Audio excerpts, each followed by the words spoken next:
हरे कृष्णा।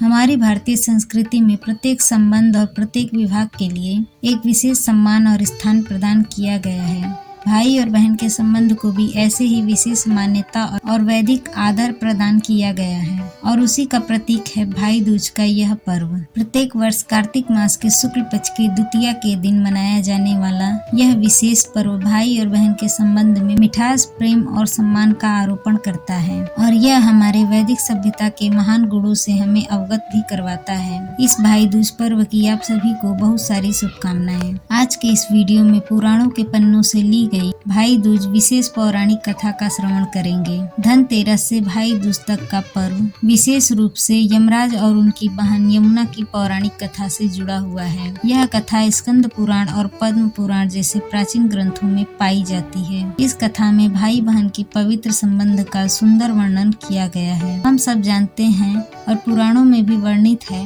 कि यमराज और यमुना दोनों भगवान सूर्य के पुत्र और पुत्री हैं। यमराज जो कि मृत्यु के देवता हैं, वे अपने कर्तव्यों के कारण अत्यंत व्यस्त रहते हैं। उन्हें अपने परिवार से मिलने का बहुत कम समय मिलता है, लेकिन ऐसे में उनकी बहन यमुना जी उनसे अत्यंत स्नेह करती हैं। इसीलिए एक बार जब लंबा समय बीत जाने के बाद भी यमुना अपने भाई यमराज से नहीं मिल पा रही थी, तो उन्होंने एक दिन अपने भाई यमराज से प्रार्थना की और उन्हें मिलने आने के लिए आग्रह किया। हालांकि यमराज का उनके पास जाने का मन था, लेकिन समय के अभाव के कारण वे बहन से मिल नहीं पा रहे थे। आखिर एक दिन यमराज ने अपनी बहन यमुना का निमंत्रण स्वीकार कर लिया और उनके घर गए। वो दिन था कार्तिक मास के शुक्ल पक्ष की द्वितीया का दिन। यमुना देवी ने अपने भाई के स्वागत के लिए विशेष रूप से तैयारी की।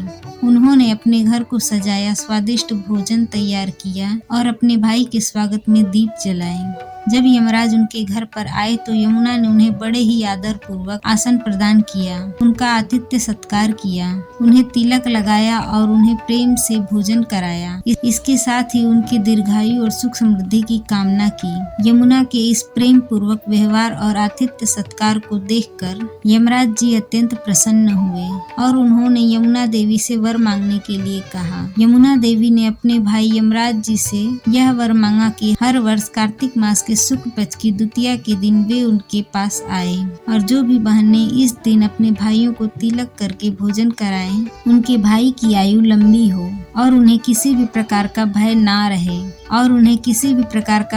रहे। यमराज ने अपनी बहन की इस कामना को स्वीकार कर लिया और उन्हें आशीर्वाद दिया। इस दिन उन्होंने यमुना नदी को यह भी वरदान दिया कि जो भी भाई बहन कार्तिक मास के शुक्ल पक्ष की द्वितीया तिथि पर यमुना नदी में स्नान करेंगे, उन्हें यमराज के दर्शन कभी नहीं करने पड़ेंगे। इस घटना के बाद से यह परंपरा बन गई कि भाई दूज के दिन बहनें अपने भाइयों को तिलक लगाकर अपने घर पर उन्हें भोजन करवाती हैं और उनके दीर्घायु और सुखमय जीवन की कामना करती हैं। इसके पीछे शास्त्रों का मत है कि इस दिन जो भाई अपनी बहन से तिलक करवाते हैं, बहन के घर भोजन करते हैं और उन्हें उपहार देकर संतुष्ट करते हैं, उन्हें यमराज का भय कभी भी नहीं सताता और वे लंबी आयु प्राप्त करते हैं। स्कंद पुराण में भी कहा गया है कि सुत गोस्वामी जी कहते हैं कि कार्तिक मास के शुक्ल पक्ष की द्वितीया के दिन यमुना नदी में स्नान करके पूर्वाहन करके यम की पूजा करने वाला कदापि यमलोक का दर्शन नहीं पाता है। कार्तिक मास के शुक्ल पक्ष की द्वितीया के दिन यमुना ने अपने गृह को यम का पूजन और यम को भोजन प्रदान करती है। इस दिन भार पूर्वक स्कंद पुराण में बताया गया है कि प्रत्येक मनुष्य को अपने बहन के घर ही भोजन करना चाहिए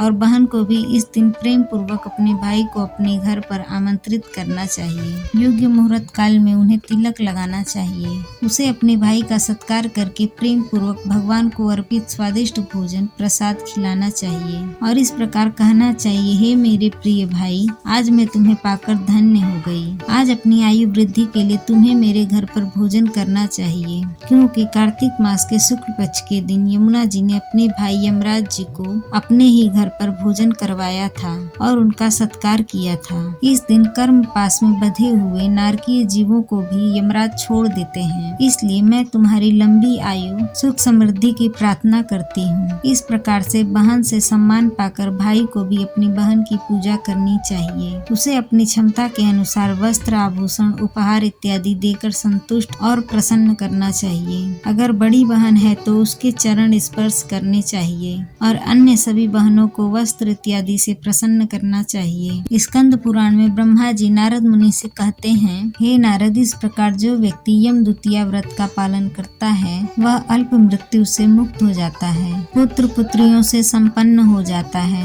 और अंत में मोक्ष प्राप्त करता है। यह सभी व्रत और अनेक प्रकार के दान गृहस्थ के लिए योग्य बताए गए हैं। अगर किसी का भाई या बहन नहीं है तो उनके लिए भगवान जगन्नाथ और बलदेव जी को ही अपना भाई मानना सर्वश्रेष्ठ है। जिनकी बहन नहीं है उन्हें सुभद्रा जी को अपनी बहन के रूप में स्वीकार करना चाहिए, क्योंकि ये भौतिक संबंध इस जीवन पर्यंत हमारे साथ रहेंगे, लेकिन भगवान के साथ जोड़ा गया संबंध चिरकाल तक हमारे साथ रहता है। इसलिए इस दिन भाई या बहन के रूप में भगवान को भी आमंत्रित करना चाहिए और उन्हें भोजन कराना चाहिए। आज के दिन जो भी इस यम द्वितीया या भाई दूज की कथा का श्रवण करता है उसके पूर्व पाप कर्मों का नाश हो जाता है और वह मनुष्य अपने इस जन्म के सभी बंधनों से मुक्त होकर परम आध्यात्मिक गति को प्राप्त करता है। तो यह थी आज की भाई दूज की विशेष पौराणिक कथा पसंद आई हो तो वीडियो को लाइक जरूर करें। चैनल पर नए हो तो चैनल को सब्सक्राइब भी जरूर करिए और अपने दोस्तों के साथ इस वीडियो को जरूर शेयर करिए।